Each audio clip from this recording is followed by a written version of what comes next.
Good afternoon, everybody.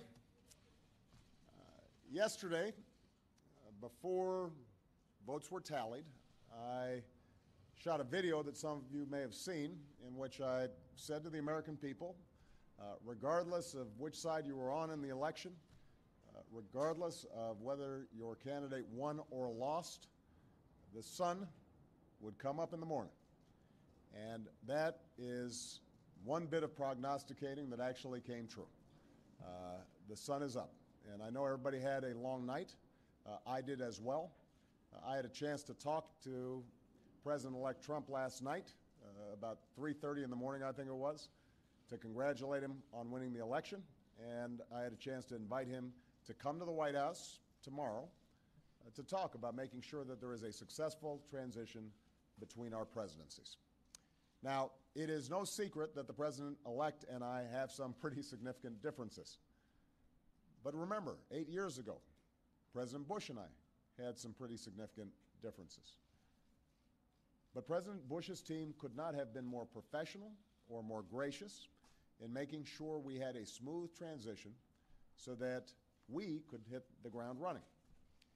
And one thing you realize quickly in this job is that the presidency and the vice presidency is bigger than any of us.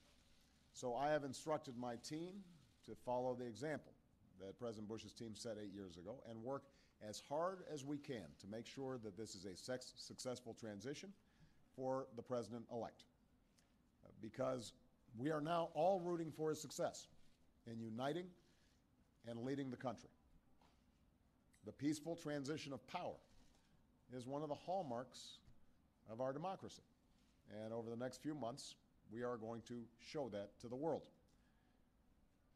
I also had a chance last night to speak with Secretary Clinton, and I just had a chance to hear her remarks. I could not be prouder of her. She has lived an extraordinary life of public service. She was a great First Lady. She was an outstanding senator for the state of New York, and she could not have been a better Secretary of State. I'm proud of her. A lot of Americans look up to her. Her candidacy and nomination was historic and sends a message to our daughters all across the country that they can achieve at the highest levels of politics. And I'm absolutely confident that she and President Clinton will continue to do great work for people here in the United States and all around the world. Now, everybody is sad when their side loses an election. But the day after, we have to remember that we're actually all on one team. This is an intramural scrimmage. We're not Democrats first. We're not Republicans first. We are Americans first. We're patriots first. We all want what's best for this country. That's what I heard in Mr. Trump's remarks last night. That's what I heard when I spoke to him directly, and I was heartened by that. That's what the country needs. A sense of unity, a sense of inclusion, a respect for our institutions, our way of life, rule of law, and a respect for each other. I hope that he maintains that spirit throughout this transition, and I certainly hope that's how his presidency has a chance to begin. I also told my team today to keep their heads up, because the remarkable work that they have done day in, day out, often without a lot of fanfare, often with a lot of attention, work in agencies, work in obscure areas of policy that make government run better and make it more responsive and make it more efficient and make it more service-friendly so that it's actually helping more people. That remarkable work has left the next president with a stronger, better country than the one that existed 8 years ago. So win or lose in this election, that was always our mission. That was our mission from day one. And everyone on my team should be extraordinarily proud of everything that they have done. And so should all the Americans that I've had a chance to meet all across this country, who do the hard work of building on that progress every single day. Teachers in schools, doctors in an ER clinic, small businesses putting their all into starting something up, making sure they're treating their employees well.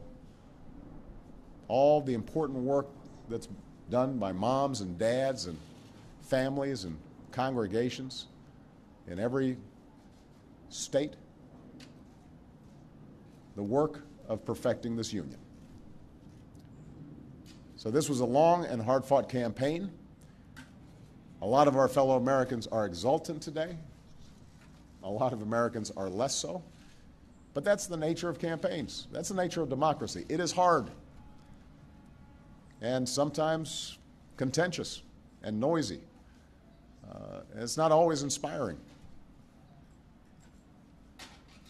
But to the young people who got into politics for the first time and may be disappointed by the results, I just want you to know you have to stay encouraged. Don't get cynical. Don't ever think you can't make a difference. As Secretary Clinton said this morning, fighting for what is right is worth it.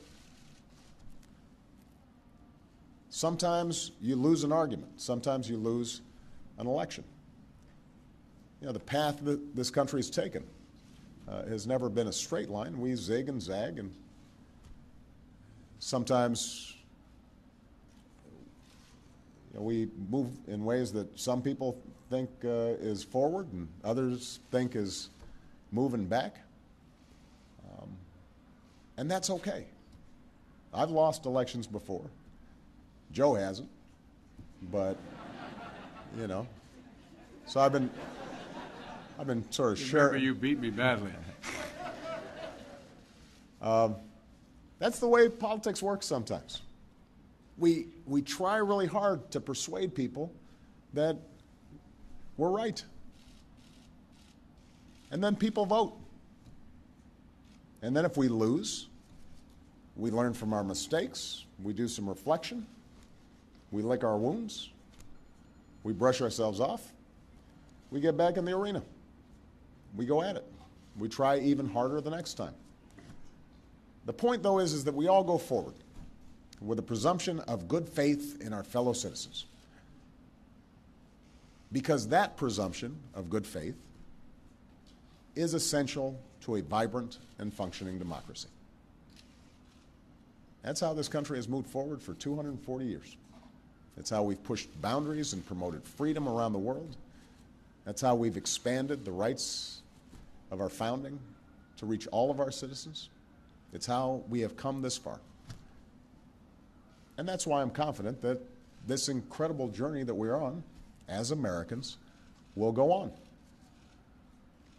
And I'm looking forward to doing everything that I can to make sure that the next president is successful in that. I've said before, I think of this job as being a relay runner. You take the baton, you run your best race, and hopefully by the time you hand it off, you're a little further ahead. You've made a little progress. And I can say that we've done that, and I want to make sure that handoff is well executed because ultimately we're all on the same team. All right? Thank you very much, everybody.